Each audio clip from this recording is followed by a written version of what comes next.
অন্যদিকে হরিশ্চন্দ্রপুরের হাসপাতালে একটা অন্য ছবি, সেখানে আবারও আক্রান্ত চিকিৎসক, হাসপাতালে ঢুকে মারধরের অভিযোগ। ধৃত অভিযুক্ত তৃণমূল নেতা অবিনাশ দাস। গতকাল রাতে ঘটেছে এই ঘটনা। হরিশ্চন্দ্রপুর হাসপাতালের ভিতরে ঢুকে নার্সদের কটূক্তির অভিযোগ তৃণমূল নেতার বিরুদ্ধে, খুনের হুমকির অভিযোগ তৃণমূল নেতার বিরুদ্ধে। উনি পেশেন্টের ব্যাপারে কোনো খোঁজ খবর না নিয়ে হঠাৎ করে এমন উপর স্ল্যাং ল্যাঙ্গুয়েজ ইউজ করেন, তেড়ে আসেন রীতিমতো। আমাকে থ্রেট দেয় যে আপনাকে দেখে নেবো, আপনাকে আমি মেরে ফেলবো, স্যারকে হাত দিয়ে ধাক্কা দিয়ে ঠেলে ফেলবো। রীতিমতো আমার সাথে মিসবিহেভ করা হয়েছে। তিনি কোনো একটা কিছু জানতে চান, কিন্তু তিনি সঠিকভাবে কমিউনিকেট করলেন না, এসে হঠাৎ করে সিস্টারদের উপর অ্যাটাক করলেন। এবার সিস্টাররা স্বভাবতই ভয় পেয়ে গিয়ে আটকানোর চেষ্টা করলেন, তখন ওনাকে ভার্বাল অ্যাবিউজ করা হয় এবং ফিজিক্যালি অ্যাসল্ট করা হয়। আমি যখন আটকাতে আসি তখন আমার উপর ওনারা চড়াও হয় এবং আসতে চান। তখন সিস্টারকে ওনারা প্রাণে মেরে দেওয়ারও হুমকি দেন এবং খুব বাজে ল্যাঙ্গুয়েজে ভার্বাল অ্যাবিউজ করেন। কথা বলবো সেবক আমাদের প্রতিনিধির সঙ্গে। সেবক, যখন আমরা দেখছি রাজ্য জুড়ে দুটো দাবি অত্যন্ত জোরদার, একদিকে আর্জি করে নির্যাতিতার সুবিচার, অন্যদিকে ডাক্তার, নার্স, স্বাস্থ্যকর্মীদের কর্তব্যরত থাকা অবস্থায় তাদের নিরাপত্তার দাবি জোরদার হচ্ছে। সেই সময় দাঁড়িয়ে হরিশ্চন্দ্রপুরে হাসপাতালে এই ঘটনা, এই তৃণমূল নেতা কি করে এতটা সাহস, এতটা বেপরোয়া কি করে হলেন? তিনি কিভাবে এখানেও কি তাহলে একটা নজরদারির অভাব ছিল, যেখানে নার্স ডাক্তারদের উপর চড়াও হতে পারলেন তিনি?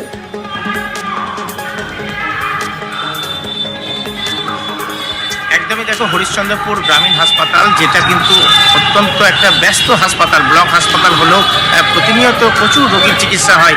এখানে সিভিক পুলিশ, সিভিক ভলান্টিয়ার, এমনি পুলিশ, তারা নিরাপত্তার দায়িত্বে ছিলেন। কিন্তু ফাঁকফোকর স্পষ্ট, কারণ কালকে রাত 10:30 নাগাদ যে সময় নিরাপত্তাটা আঁটোসাঁটো হওয়ার কথা, সেখানেই নিরাপত্তায় ফাঁকফোকর, আর যার ফলে একদম ওয়ার্ডে পৌঁছে গিয়ে নার্সদের পৌঁছে গিয়ে হুমকি, কটূক্তি, অসভ্য গালিগালাজ, এমনকি বাধা দিতে, আপত্তি করতে, চিকিৎসকে গিয়ে এলে চিকিৎসককে হেনস্থা। অভিযোগ কার বিরুদ্ধে? স্থানীয় তৃণমূল নেতা অবিনাশ দাসের বিরুদ্ধে, যিনি কিনা রাজ্যের মন্ত্রীর পাশে দাঁড়িয়ে দুদিন আগেও আরজি কর নিয়ে আন্দোলনে সরব হয়েছিলেন, আরজি করের দোষীদের শাস্তির দাবি করছিলেন।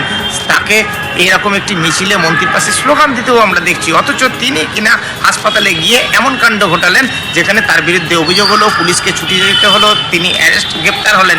যদিও তার দাবি যে তার স্ত্রী ভর্তি রয়েছেন, দুদিন ধরে সঠিকভাবে চিকিৎসা হচ্ছিল না, তাই তিনি যখন কথা বলতে গিয়েছিলেন তখন তার উপরেই নাকি চড়াও হয় অনেকে এবং তাকে ফাঁসানো হয়েছে। আমরা শুনে কি বলছেন এই তৃণমূল নেতা? আমি কোনো মারধর করিনি, সিসিটিভি ফুটেজ প্রমাণ আছে, এটা আমাকে প্ল্যানিং করে ফাঁসানো হয়েছে, ডাক্তারবাবু ফাঁসিয়েছে, কোনো মারপিট হয়নি। আপনি কি মদ্যপ অবস্থায় ছিলেন? না, আমার ওয়াইফ হসপিটালে ভর্তি ছিল, আমি দেখতে এসেছিলাম, ডাক্তারের ভালোভাবে ট্রিটমেন্ট হয়নি, ট্রিটমেন্ট চলছিল না, 2 দিন পেশেন্ট ছিল। আমি বলতে গিয়ে আমাকে জিজ্ঞেস করছে তুমি কে, তখন আমি প্রমাণ দিলাম, তো আমার উপরে চড়া হয়েছে। প্রাণে মারা হুমকি দিচ্ছেন নাকি আপনি? না, ওইরকম কোনো কিছু না, সিসিটিভি আছে, প্রমাণ নিতে পারে ওখান থেকে। আর এই ঘটনায় সরব হয়েছে বিজেপি। তৃণমূল কংগ্রেসের অপর নামই হচ্ছে দুষ্কৃতী সন্ত্রাস। তৃণমূলের দুষ্কৃতী নেতা কি কর্মী, সে গিয়ে হরিশ্চন্দ্রপুর হসপিটালের মধ্যে ডাক্তারকে হেনস্থা করছে, নার্সকে হেনস্থা করছে, এমনকি খুনের হুমকি পর্যন্ত দিয়েছে।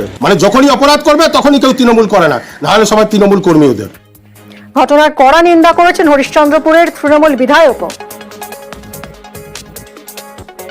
আমরা সেই ঘটনার নিন্দা করছি। প্রশাসনের কাজ প্রশাসন করছে, একটা মিছিলে স্লোগান দিচ্ছে, হাজার হাজার লোক দিচ্ছে, ও দলের কেউ নাই, মিছিলে তো হাজার হাজার লোক থাকে না, কোনো সম্পর্ক নাই, আমাদের কোনোদিনও সম্ভব না। আর এবার আপনাদের দেখাই পুরুলিয়া মেডিকেলের চেহারা। হাসপাতাল চত্বরে জমা জল, আর সেই জমা জলে বাড়ছে আতঙ্ক, জলের মধ্যে মশার লার্ভা। এই পরিস্থিতিতে হাসপাতাল থেকে মশাবাহিত রোগ ছড়ানোর আশঙ্কা।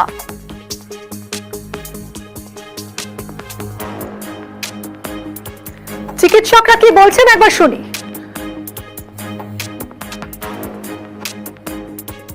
প্রচুর জল জমে থাকে, বৃষ্টি হলে আমাদের প্রপার নিকাশি ব্যবস্থা মাঝে মধ্যে খারাপ হয়ে যায়, ইভেন জল জমে যায়, ডেঙ্গু পর্যন্ত হয়েছিল। অথরিটিকে অনেকবার বলা হয়েছে, অথরিটি প্রপার ব্যবস্থা নেয় না, এখানে জল নিকাশি ব্যবস্থা খুবই খারাপ।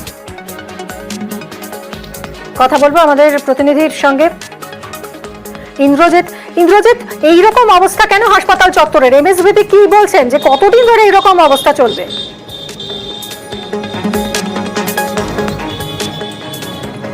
দেখো মিমি, পুরুলিয়ার মেডিকেল কলেজ হাসপাতাল চত্বরে এই মুহূর্তে কাজ চলছে কনস্ট্রাকশনের, এবং এরই কারণে বিভিন্ন জায়গায় জমা জল রয়েছে এবং সেই জমা জলে লার্ভা দেখা যাচ্ছে, মশার প্রচুর জন্মাচ্ছে এবং একেবারেই মশার আতুর ঘর বলা যেতে পারে। ইতিমধ্যেই পুরুলিয়ায় ম্যালেরিয়া ডেঙ্গুর আতঙ্ক রয়েছে, হচ্ছে মানুষের বিভিন্ন জায়গায়।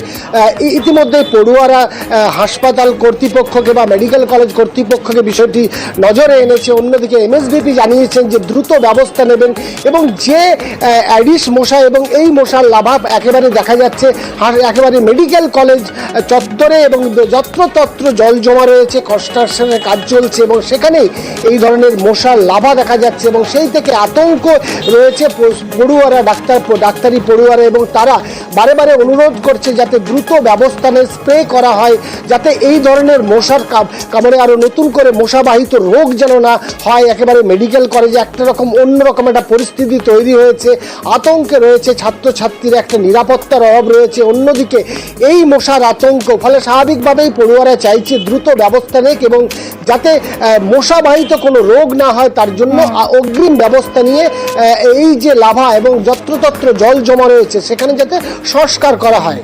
মিমি, ধন্যবাদ ইন্দ্রজিৎ। এখন তো প্রচুর কনস্ট্রাকশনের কাজ চলছে, সেখানে হয়তো তারা খুলেছে, এটা হয়তো সাময়িকভাবে কিছু হয়েছে, সেটা আমরা দেখে নিচ্ছি কি আছে, পরিস্থিতিটা কি আছে তার ব্যবস্থা নিয়ে নিচ্ছি।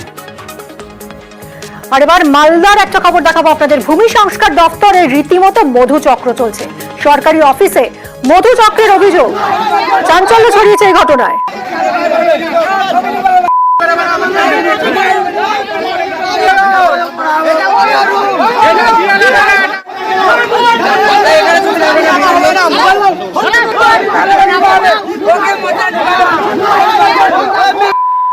কথা বলবো সেবক আমাদের প্রতিনিধির সঙ্গে। সেবক, সরকারি অফিসের মধ্যে মধুচক্রের অভিযোগ, কি ঘটেছে?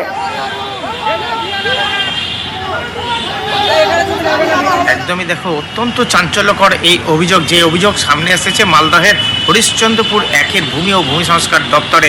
যেটা জানা যাচ্ছে যে ছুটির দিন অর্থাৎ শনি রবিবার হলেই সেখানে মধুচক্রের আসর বসছিল এবং সেটা যে অফিস তার নাইট গার্ডের মদতে, এবং অনেক দিন ধরে স্থানীয়রা বিষয়টি লক্ষ্য করছিলেন, কারণ ছুটির দিনে একটা নির্দিষ্ট সময়ে রাতে এই হাইমাস্ট লাইট যেটা রয়েছে দপ্তরের সামনে, সেই লাইট বন্ধ হয়ে যায়। এরপর মহিলা পুরুষ অজ্ঞাত পরিচয় লোকজন ঢোকে। গতকাল ছুটির দিন রবিবার তককে তককে ছিলেন স্থানীয়রা, একইভাবে তারা দেখেন রাতে হঠাৎ করে লাইট বন্ধ। এরপরে কিছুক্ষণের মধ্যে মানে বহিরাগত পুরুষ মহিলা, এরপরেই তারা ঘিরে ফেলেন অফিস এবং হাতে নাতে পাকড়াও করেন দুজনকে। পুলিশকে খবর দেওয়া হয়, নাইট গার্ড সহ আরও এক পুরুষ এবং মহিলা, তাদের 3 জনকে গ্রেপ্তার করে পুলিশ। এবং এই ঘটনায় পুলিশ যখন তাদেরকে গ্রেপ্তার করে নিয়ে যায়, স্থানীয়রা কিন্তু বাধা দেয়, ক্ষোভ দেখায় তারা বলে সরকারি দপ্তরে এমন জিনিস কেন হবে। আর সরকারি দপ্তরের আধিকারিকরা বলছেন যে অভিযোগ সামনে এসেছে অত্যন্ত গুরুতর এবং পুরো বিষয়টি খতিয়ে দেখা হচ্ছে।